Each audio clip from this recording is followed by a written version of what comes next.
Assalamualaikum warahmatullahi wabarakatuh. Apa khabar anak-anak murid-murid sekalian? Cikgu harap semuanya berada dalam keadaan sihat walafiat di samping keluarga tercinta.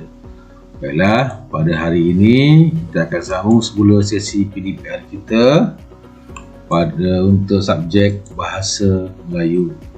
Baiklah, pada hari ini cikgu telah memilih tema keselamatan diutamakan dengan tajuknya awasi keselamatan.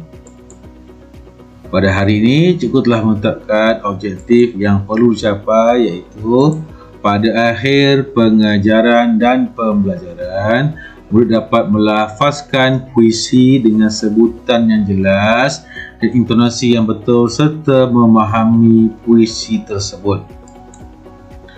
Baiklah, cikgu nak semua murid membuka buku teks Bahasa Melayu tahun 6, dan buka muka surat 57.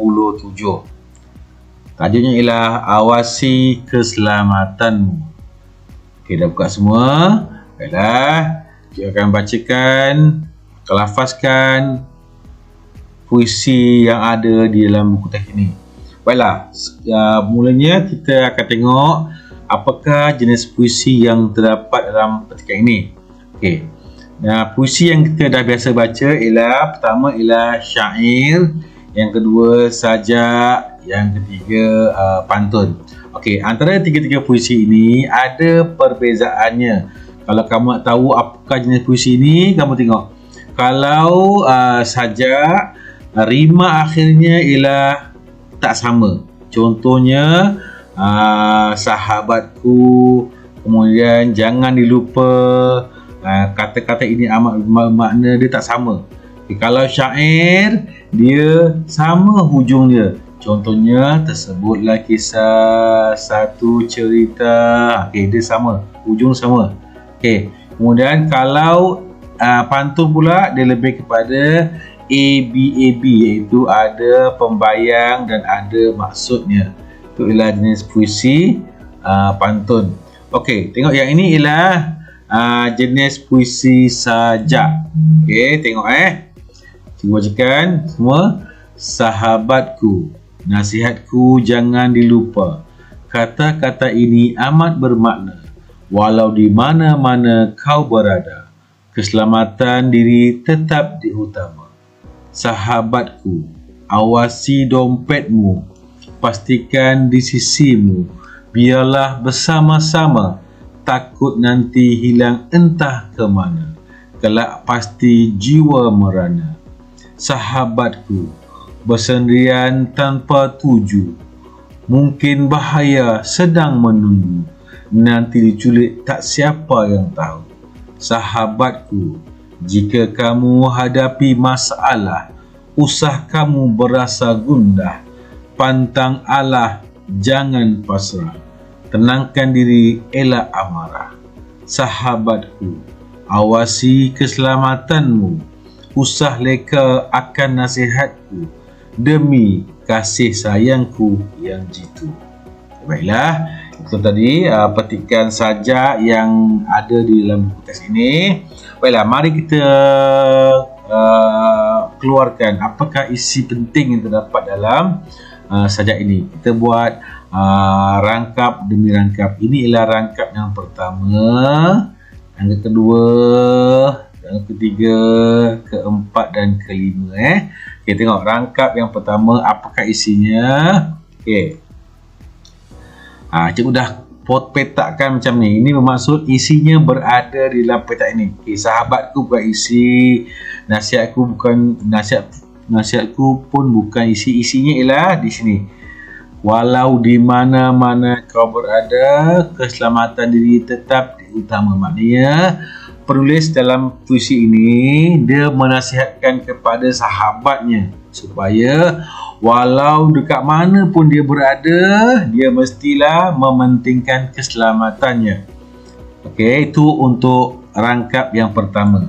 Okey, tengok rangkap yang kedua pula. Kedua, sahabatku, awasi dompetmu, pastikan di sisimu, biarlah bersama-sama, takut nanti hilang entah ke mana, kelak pasti jiwa merana. Okey, dia kata apa? Dia nak sahabat dia sentiasa memastikan dompetnya sentiasa ada.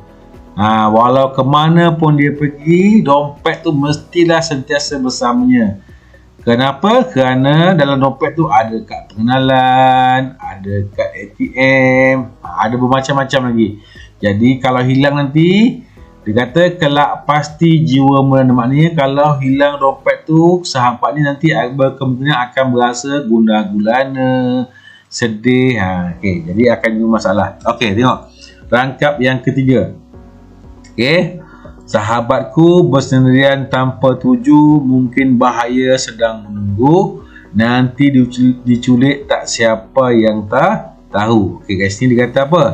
Bersendirian tanpa tuju, mungkin bahaya sedang menunggu, nanti diculik tak siapa yang tahu. Maksudnya dia nak maksiatkan kepada kawannya, elakkan untuk sama ada berjalan ke atau menunggu siapa ke secara seorang diri, kerana bahaya kalau tak ada kawan. Sebab kalau kita berseorang diri, tak kira kat mana, kat taman bunga ke, dekat taman rekreasi ke, ataupun dekat perhentian bas ke apa ke, kalau kita bersendirian amat bahaya. Sebab takut nanti akan ada bahaya. Apa bahayanya? Mungkin kita akan dipukul, dirompak, diragut, dan mungkin akan diculik. Itu yang penulis nak sampaikan kepada kawannya. Okey, untuk rangkap, itu rangkap yang ketiga. Kita tengok isi yang penting, rangkap yang keempat. Okey, sahabatku, jika kamu hadapi masalah, usah kamu berasa gundah, pantang Allah, jangan pasrah, tenangkan diri, elak amarah. Okey, kat sini ada perkataan yang mungkin kamu tidak faham. Yang pertama, usah kamu berasa gundah. Apakah maksud gundah? Gundah ialah risau, sedih, tak tahu nak buat apa, gundah. Itu maksud dia. Yang kedua ialah amarah. Apa dia amarah? Amarah ialah marah. Okey, yang ketiga pasrah. Pasrah ialah berserah. Pasrah, berserah. Okey. Dalam isi yang keempat ni, penulis menasihatkan kepada sahabatnya, kalau menghadapi sebarang masalah, janganlah kita rasa sedih. Janganlah putus asa. Sebaiknya ialah kita hendaklah menenangkan diri, istighfar banyak-banyak, sabar, dan jangan mengamuk tak tentu pasal. Maknanya bertenang. Dalam perenggan ni, rangkap ini, penulis menasihatkannya supaya bertenang. Okey, yang kelima ialah rangkap kelima, sahabatku, awasi keselamatanmu, usah leka akan nasihatku, demi kasih sayangku yang jitu. Kat sini diterangkan bahawa penulis ni sangat menyayangi sahabatnya. Sebab itulah dia nasihatkan sahabatnya beberapa nasihat supaya kawannya tidak menghadapi masalah. Yang ini dikata, awasi keselamatanmu, usah leka akan nasihatku. Maksudnya, contoh dalam petikan ni, kalau sahabatnya mungkin berada di taman, rekreasi, dia minta sahabatnya supaya sentiasa berhati-hati, jangan leka. Jadi dia tak nak rakannya letakkan beg duit tu merata-rata, sentiasa ada dengan dia. Dan ketika berada di taman rekreasi, dia nak kawannya sentiasa berwaspada. Jangan terpedaya dengan sebarang pujukan ataupun ajakan orang lain untuk melakukan beberapa perkara. Jadi dia nak kawannya sentiasa berhati-hati, ingat sentiasa nasihat dia. Kemudian dia kata, demi kasih sayangku yang jitu. Maknanya penulis ini begitu menyayangi sahabatnya. Dia tak nak berlaku apa-apa perkara yang buruk kepada sahabatnya. Jadi maknanya penulis ni begitu menyayangi sahabat ini. Okey, baik. Itulah antara isi penting kelima-lima rangkap dalam sajak yang kita dah baca dalam buku teks muka surat 57. Okey, untuk menguji pemahaman kamu, cikgu dah sediakan latihan pemahaman. Ni dia. Okey, yang pertama, soalan pertama, nyatakan jenis puisi yang diberikan. Cikgu nak awak buat dalam ayat yang penuh. Okey. Contohnya, kalau kamu kata jawapan ialah pantun, tak nak buat pantun, titik. Ini soalan ni, anggapkan semua soalan ni ialah mempunyai nilai markah yang tinggi. Contohnya 2 markah. Jadi pastikan adanya ayat yang penuh. Okey, nyatakan jenis puisi yang diberikan. Kamu boleh buat jenis puisi yang diberikan ialah pantun. Tu contoh. Contoh. Tadi dah belajar kan macam mana nak membezakan antara pantun, syair dan sajak. Jadi agak-agak apakah jenis puisi yang dalam petikan ni? Okey, yang kedua, apakah nasihat penulis dalam rangkap puisi yang kedua?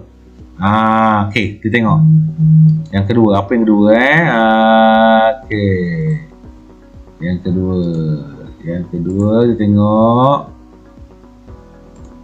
Ni yang kedua. Okey, yang kedua, dia kata apa?